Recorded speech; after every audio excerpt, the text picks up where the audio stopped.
तो चलिए आज डिस्कस करते हैं कुछ ऐसी 10 इंटरेस्टिंग मूवीज के बारे में जो आपको एंगेज्ड होने के साथ साथ आपकी इंग्लिश में भी बहुत हेल्प करेंगी।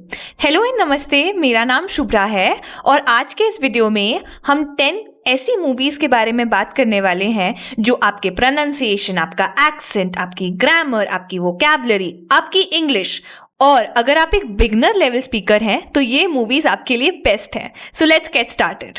तो हम स्टार्ट करते हैं अपनी पहली फिल्म के साथ, बट उससे पहले एक नोट ये है कि यहाँ पे जितने भी फिल्म्स हैं सबका अलग अलग एक बैकग्राउंड है और सबकी स्टोरीज डिफरेंट है और सब में आपको कुछ ना कुछ नया सीखने को मिलेगा, ठीक है। और इन 10 फिल्म्स जो मैं आपको बताऊंगी इनके बाद में, डोंट वरी, मैं आपको स्पॉयलर्स बिल्कुल भी नहीं दूंगी। मैं सिर्फ आपको एक थोड़ा सा हिंट बताऊंगी कि स्टोरी है किस बारे में, ताकि आप अपना जॉनरा के साथ कनेक्ट कर सकें, ठीक है। तो अगर फॉर एग्जाम्पल आपका जॉनरा थ्रिलर है तो आप उस मूवी को दूसरे के साथ कनेक्ट कर सकें, रोमांस है तो उस मूवी को दूसरे के साथ कनेक्ट कर सकें, कॉमेडी है तो उस मूवी को आप दूसरे के साथ कनेक्ट कर सकें, इस फिल्म के साथ कनेक्ट कर सकें। वैसे तो ये 10 बेस्ट है तो इनमें से कोई भी आप देखेंगे तो आपके लिए फ़ायदा ही होगा, बट इस 10 फिल्म्स को कंडक्ट करने के बाद, इनके बारे में बात करने के बाद, मैं आपको 2-3 कुछ ऐसी टिप्स दूंगी जिससे आप क्योंकि कई बार क्या होता है, प्रॉब्लम हमारे साथ ये रहती है कि इंग्लिश हमसे बनती नहीं या इंग्लिश हमें समझ नहीं आती या उसको सुन सुन के हम ना बहुत डिमोरलाइज्ड हो जाते हैं कि मुझसे तो ये बन ही नहीं रहा, मुझे तो ये समझ ही नहीं आ रहा। तो वही चीज़ सोच के हम आधी ही फिल्म बंद कर देते हैं, देखते देखते हम बंद कर देते हैं कि अब तो हो गया, अब तो नहीं हो रहा है, now that is it is done. But इसी चीज़ के लिए आगे मैं आपको कुछ टिप्स दूंगी लास्ट में जो आपको ध्यान रखना है, ठीक है। So let's get started with the first movie number 1 and the name is Forrest Gump. Forrest Gump की IMDb रेटिंग है 8.8/10। That's quite a good rating and you can definitely watch it. इसका जॉनरा है comedy drama and यहाँ पर film portray करती है एक ऐसे आदमी को जिसका IQ काफ़ी लो है और जो in the middle of war age of period है। 1900 समवॉट की फिल्म है, मूवी है एंड यहाँ पे टॉम हैंक जो हैं वो हमारे एक्टर रहते हैं।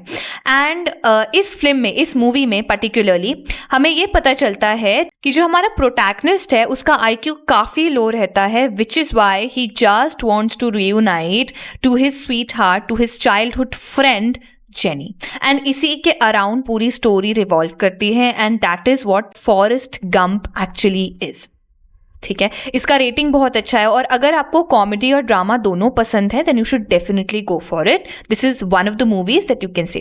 अब इस मूवी के फायदे क्या हैं? सबसे पहले ये एक ऐसी मूवी है जो काफ़ी ईजी है टू अंडरस्टैंड, तो आपको प्रॉब्लम नहीं जाएगा इसको समझने में, ठीक है।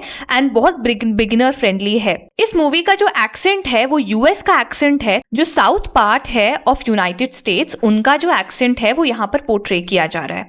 काफ़ी स्लो मूवी है, easy to understand and very beginner friendly. I highly recommend it. Let's move on to movie number 2। Movie number 2 है when Harry met Sally. Harry met Sally 1989 में बनी हुई एक फिल्म है जिसमें 2 कैरेक्टर्स को पोर्ट्रे किया जाता है। ये एक highly rated 7.7/10 IMDb rating hold करती है, जिसमें कि ये जॉनरा इसका जो है वो रोम कॉम है, यानी कि रोमांटिक कॉमेडी, उसी को हम रोम कॉम बोलते हैं, ओके।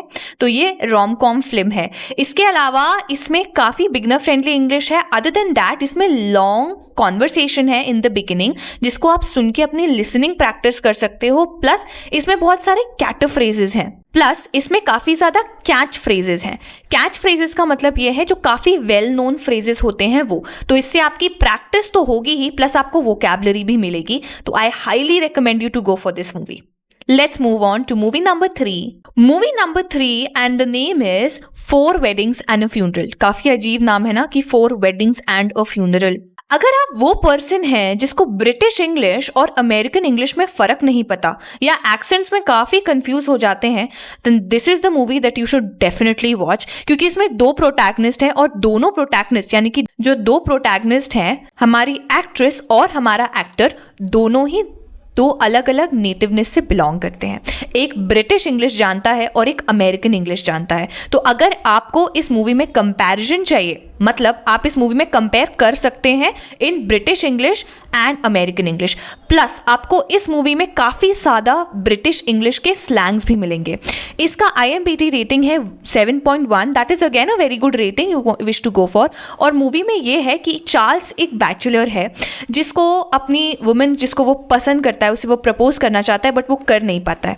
तो इसी के अराउंड पूरी मूवी घूमती रहती है एंड स्टोरी आपको पता चल जाएगी। So let's move on further to movie number 4। Movie number 4 का नाम है लिटिल विमेन। लिटिल विमेन एक ऐसी मूवी है जिसके ऊपर एक नॉवल भी बनी हुई है ऑलरेडी। तो बात यह है कि ये पूरी की पूरी मूवी है सिविल वॉर के अराउंड की, जिसमें 4 सिस्टर्स रहती हैं और वो 4 सिस्टर्स उनके जो फादर हैं वो सिविल वॉर में वॉर के लिए लड़ने जाते हैं, अपने देश के लिए लड़ने जाते हैं। और बच्चे जो हैं, चारों बच्चे, वो जैसे तैसे करके बड़े हो जाते हैं। They come from girls to womanhood. Okay, and this is the story line जिसके आजू बाजू पूरी फिल्म घूमती जाती। काफ़ी ड्रामा है, काफ़ी इंटरेस्टिंग मूवी है because they show the sacrifice of a family to be united and the love and care towards one another। क्योंकि सिविल वॉर के टाइम चीज़ें बहुत ख़राब होती थी, तो वैसे लोग कैसे रहते थे, क्या करते थे, खाते थे, पीते थे, क्या होता था, इस सब कुछ इस मूवी में कवर किया जाएगा। इस मूवी के डायलॉग्स काफ़ी क्लियर हैं और इसमें प्रोनाउंसिएशन और एक्सेंट पे भी खासकर आप ध्यान दे सकते हैं। So this is another great movie that you can watch. इसकी IMDb rating is somewhere around 7.3, 7.4। That is another very good rating that you can watch for. Let's go to movie number 5, the Great Gatsby. The Great Gatsby एक ऐसे millionaire के ऊपर based movie है जो reunite करना चाहते हैं अपने लवर के साथ। अब इस मूवी का एक नॉवल भी है जो मूवी के पहले ही बन गया था, एज यू ऑल नो।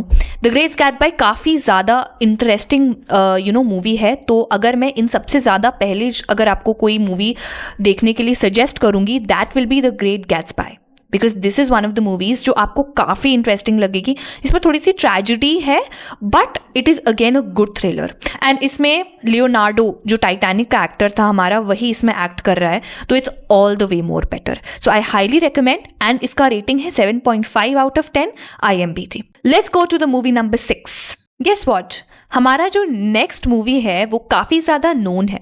उसका जो फाउंडेशन है ना, उसे आप आते जाते यूज़ कर लेते हैं और वो आपके फ़ोन में हमेशा रहता है।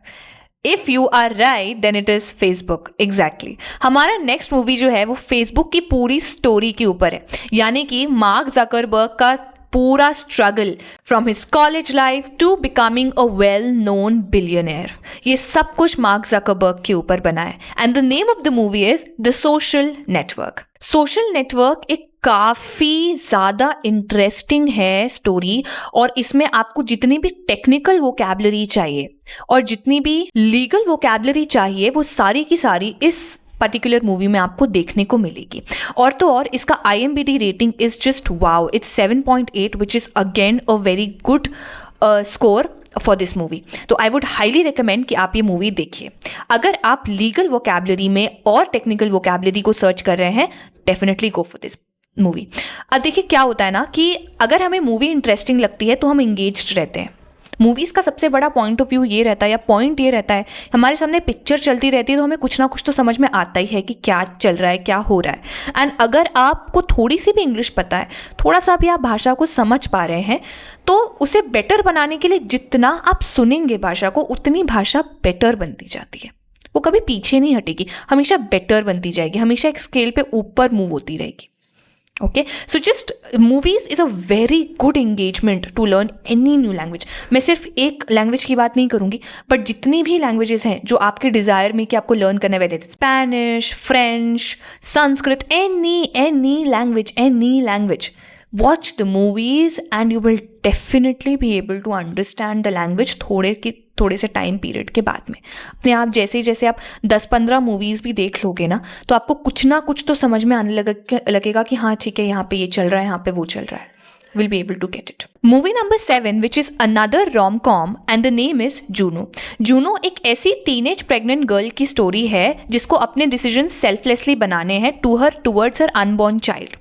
काफ़ी इंटरेस्टिंग स्टोरी लाइन है और आपको काफ़ी इंगेज्ड भी रखेगा क्योंकि ये टोटली कॉमेडी प्लस रोम-कॉम है।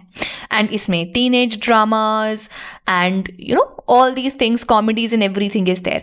अदर देन दिस, यहाँ पर एक एक छोटा सा एक्टिविटी मैं आपको बताऊंगी। जब आप पूरी फिल्म देख लेंगे, ये वाली Juno, the name is Juno, when you watch the whole film, just take it as a group discussion or just ask yourself, recording in front of the mirror, that what would you have done if you would have been in the place of Juno. Just think like you are the character and of that story instead of Juno, and what would you have done if you were in that place. So this is one activity that you can definitely go for. इसमें काफ़ी clear dialogues हैं, pronunciation में help करेगा, vocabulary बहुत अच्छी है इस movie की, and it's a very good film to watch. Let's move on to movie number 8. The Imitation Game is the name of our story number 8. ये एक काफ़ी ज़्यादा स्ट्रॉन्ग बैकग्राउंड वाली स्टोरी है. एक ऐसे बंदे के बारे में स्टोरी है जिसको परसिक्यूट कर दिया गया था due to some personal reasons of his, and ये काफ़ी ज़्यादा रिफ्लेक्ट करता है ऑन ब्रिटिश हिस्ट्री. इसमें काफ़ी क्लियर डायलॉग्स हैं, और अगर आपको ब्रिटिश इंग्लिश के बारे में ज़्यादा जानकारी लेनी है then definitely you should go watch this film. ये मूवी एक काफ़ी डिफरेंट पॉइंट ऑफ व्यू देती है in the British history, so you should definitely watch it. Other than just this, इसकी IMDb rating is 8, which is again a very very good score. बहुत अच्छा score है, 8 is a very good score, so you should go and watch it. Let's come down to movie number 9 and the name is Frozen. ये totally child friendly movie है, ये animated movie है and काफ़ी yet very interesting. ये princess के ऊपर based है, एक फ्रोजन प्रिंसेस के ऊपर जिसका नाम है Elsa, and she has some kind of curse, जो कुछ भी वो छूती है तो सब कुछ बर्फ टर्न हो जाता है. Then there is another sister, उसका नाम है Anna, and they both struggle in their life. उनके बीच में कुछ अनबन होती है and stuff happens between them. बस इसी के ऊपर पूरी मूवी रिवॉल्व होती जाती है, एंड ये बिल्कुल आप अपने चिल्ड्रन के साथ, अपने बच्चों के साथ देख सकते हैं. If you want them to learn English, then this is the great movie. This is a great movie that you can watch. This is the greatest and this is a great movie that you can watch. Because इसमें totally English के ऊपर focus किया जाता है, क्योंकि ये movie ही English में बनी है. Other than that, इसमें clear pronunciation, easy dialogues, easy English है. बहुत बिगनर फ्रेंडली मूवी है, इंटरमीडिएट फ्रेंडली भी है, क्योंकि आपको इसमें कुछ नए वर्ड्स भी ढूंढने छानने को मिलेंगे. इसका IMDb rating is 7.8, which is again a very good IMDb rating, and you should definitely go and watch this film if you have kids in your house. Next and last movie, movie number 10, ये खुद एक English speaker, एक English beginner के बारे में story है जो खुद ही इंग्लिश बोलना सीख रहा है. And the name of the movie is the Kings speech. ये एक मूवी है एक ऐसे राजा के बारे में जिसको स्पीच इम्पेडिमेंट होता है. स्पीच इम्पेडिमेंट का मतलब होता है जब आपका माउथ, आपका जॉ, आपका टंग एक साथ काम नहीं करते, इन अ सिंक काम नहीं करते, उसी को हम स्पीच इम्पेडिमेंट बोलते हैं. ओके, विच इज़ वाई वो काफ़ी ज़्यादा स्ट्रगल करता है in speaking the language, and वो एक स्पीच भी ढंग से नहीं दे पाता. यही स्टोरी लाइन के आजू बाजू पूरी स्टोरी हमारी घूमती रहती है, और इस मूवी का सबसे बड़ा फोकस है प्रोनाउंसिएशन. और अगर आप वो हैं जो राइट प्रोनाउंसिएशन ढूंढ रहे हैं, then you should definitely go for this film. I highly recommend you कि आप आज ही जाइए और इस फिल्म को देखें, क्योंकि ये one of the best films हैं जो आपका प्रोनाउंसिएशन फिक्स करेगा. ओके, एंड आपको ये नहीं लगेगा कि सिर्फ मैं ही अकेला हूँ या मैं ही अकेली हूँ जिसको प्रोनाउंसिएशन ढंग से नहीं आता. No, that's not the call, right? So there are many other things. Pronunciation के बाद में वोकैबुलरी भी है इस मूवी में जो काफ़ी ज़्यादा इसमें फोकस किया गया है, एंड एक्सेंट में बहुत बहुत ज़्यादा फोकस किया गया है इस मूवी में, बिकॉज पूरा का पूरा मूवी से प्रोनाउंसिएशन और एक्सेंट के ही इर्द गिर्द घूमता रहता है. I hope you understood. ये सारी की सारी जो फिल्म्स हैं, इनके लिए मैं 3 टिप्स, आपको इम्पॉर्टेंट 3 टिप्स देना चाहूँगी जो आप फॉलो करें. Not just in these films, कोई भी मूवी अगर आप देख रहे हैं, कोई भी फिल्म आपको पसंद आ रही है, मूवी पसंद आ रही है, तो आप उन मूवीज़ को देखने के पहले ये 3 से 4 टिप्स आपको दिमाग में एकदम बैठा लेनी कि ये तो गलत होनी ही नहीं चाहिए, ये मिस आउट होनी ही नहीं चाहिए. टिप नंबर 1 ये है कि जब भी आप कोई मूवी देख रहे हैं, हमेशा याद रखिए कि आप कोई भी मूवी देखो, वो मूवी 2.5 घंटे 3 घंटे से ज़्यादा बड़ी ना हो. ठीक है, वैसे बहुत कम ऐसी मूवीज़ रहती हैं जो 2.5-3 घंटे, मैं तो 2.5-3 भी ज़्यादा ही बोल रही हूँ. आई हाईली सजेस्ट कि आप 1.5 से 2 घंटे की मूवी देखो. क्यों मैं बता रही हूँ? क्योंकि कई बार देखो, हर मूवी आपके लेवल के हिसाब से नहीं बनी है, राइट। कई डायलॉग्स बहुत ईजी होते हैं, कई डायलॉग्स बहुत डिफ़िकल्ट होते हैं टू अंडरस्टैंड।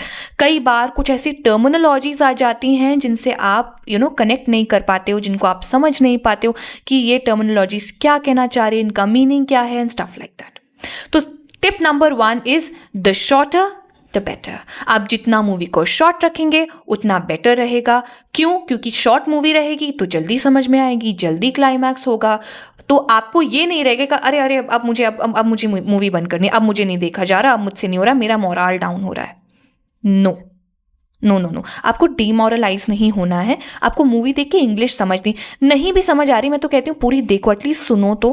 कुछ नहीं समझ आ रहा, कांट इवन अंडरस्टैंड, तो पिक्चर देख लो आप, पिक्चर्स जो सामने चल रहे हैं वो ही आप देख लो, but don't leave any movie in between.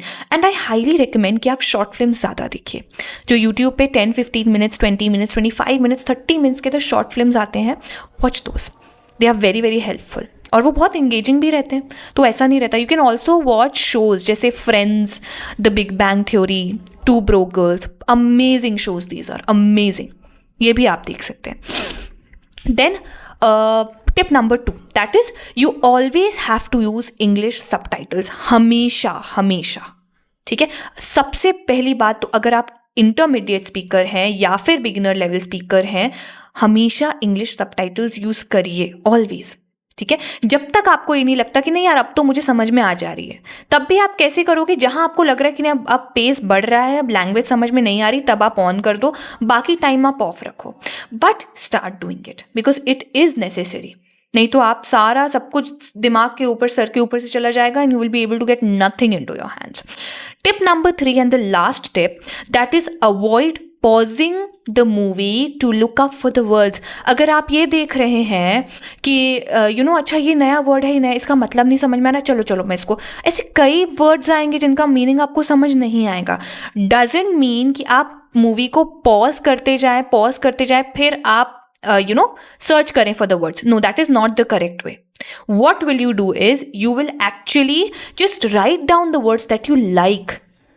जो आपको वर्ड्स लग रहे हैं कि हाँ ये मुझे समझ में या समझ में नहीं आ रहा है, ये मुझे पसंद आ रहा है बोलने में, ये मुझे अच्छा लग रहा है बोलने में, ये फ्रेज मुझे पसंद आ रहा है, ये सेंटेंस मुझे पसंद आ रहा है, उनका मीनिंग आपको नहीं पता, वो आप एक पेज में लिख लीजिए। और ऐसा नहीं कि हर कुछ लिख लिया, मूवी ख़त्म होते होते हमारे पास 100 सेंटेंस, 100 वर्ड्स आ गए, ये नहीं करना, बिल्कुल नहीं करना, क्योंकि ये 1 या 2 टाइम के लिए रिलायबल हो सकता है, हमेशा के लिए रिलायबल नहीं होगा। This is a big mistake that people make, ठीक है। तो ये तो बिल्कुल भी नहीं करना है हमें, ये हमें नहीं करना है। हमें सिर्फ एक पर्टिकुलर लिमिटेशन बनानी है, 15 words, 15 phrases, more than enough. And उसमें से अगर आपको 5 भी याद रह गए, वेरी गुड टू गो। उसके बाद में, मूवी खत्म होने के बाद में आप मीनिंग्स ढूंढ लीजिए, दैट विल बी गुड।